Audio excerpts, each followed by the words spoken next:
The Pulse School on RealAgriculture.com is brought to you by Saskatchewan Pulse Growers and Nodulator XL.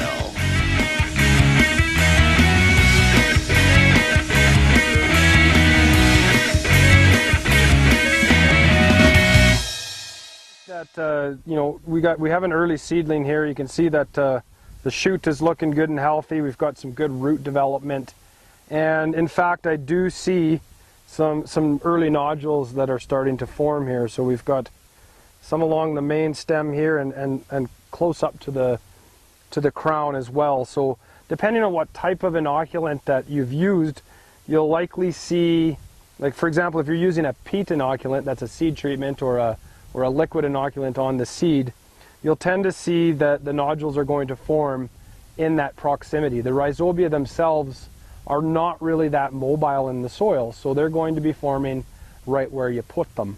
So in this case here, we do have some nodulation that's starting. It's probably a little bit too early, but later in the season, we'll be checking them again and looking for a kind of a red pinky color.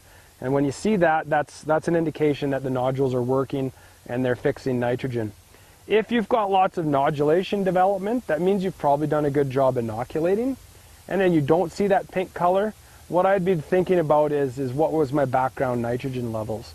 So if you've got a higher soil test for nitrogen and the plant doesn't really need much nitrogen, then you're not going to see that color in the plant. So it's probably nothing to be worried about. If you know that you've got really low nitrogen in the soil and you're not seeing any nodules, in that type of situation, if the price of peas is good and the price of fertilizer is reasonable, then it's possible that an application might help you in your yield. For whatever reason, your inoculation didn't work out well. Any special way to apply? Well, I mean, we only have urea fertilizers now, so a lot of folks are using the liquid applications through the sprayers. It could be just a broadcast application, but we want to be very wary of that type of application, and the fact that if you don't have moisture that gets that fertilizer into the ground, you're going to have pretty big potential for nitrogen losses through volatilization. There are some products that are available that can help you with that, things like the denitrification inhibitors and such, urease inhibitors, agritanes and such that you can treat that will help sort of keep it stable a little bit longer, so that if you have a rainfall event, that'll get that into the ground. If you're applying it through the pivot, you've probably got the moisture there to get it through, so less of a concern. Otherwise, in a dryland situation, I'd probably watch the weather. If you see that there's a nice rainstorm coming in and you trust whatever website you're getting your weather from, that'd be the time that I'd probably do a broadcast application and really hope for that rainfall event to wash it into the ground, so that you're not wasting your money.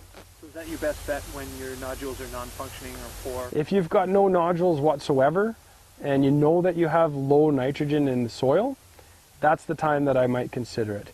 If you've got good nodules there, they're not really pink yet, then I'd probably stick around a little bit, check my nitrogen levels. If you don't know your nitrogen levels, that kind of leaves you in the dark. So you don't know what's going. It could be that the plants just don't need them at that point, and once the reserves in the soil are used up, then those nodules are going to kick into action. But the other thing to look for is larvae that might be feeding on those nodules from the pea leaf weevil. So I would suspect in the next 2 or 3 weeks, maybe towards the mid to end June, we should be seeing the larvae actively feeding on the nitrogen bacteria nodules. In addition to that, if you've used a granular inoculant, what ends up happening with a granular inoculant is sprayed into the furrow with the seed. So you'll probably see more nodules. Instead of the main crown nodules, you'll see the lateral nodules on the smaller roots off to the side. So if you've got a whole bunch of those that are good, that's great, because what that means is that the roots have gone through that that inoculum that you've placed there. It's latched onto the roots. It'll probably start fixing longer. Newton taught us last year at the field school that in the crown situation, those are the first to form, but they're also the first to die. So if you've got a good growing season and those are dying off later in the season, then your crop might end up being deficient. Whereas with the granulars, you'll have them forming later in the season as the roots are growing through it. They'll last a little bit longer and sort of give you more of a continuous release of nitrogen to the plant throughout the season. So that's not to say that the granulars are better than peat, but granulars are application's never worse than peat. So it's usually the more consistent results that you get with a granular inoculant.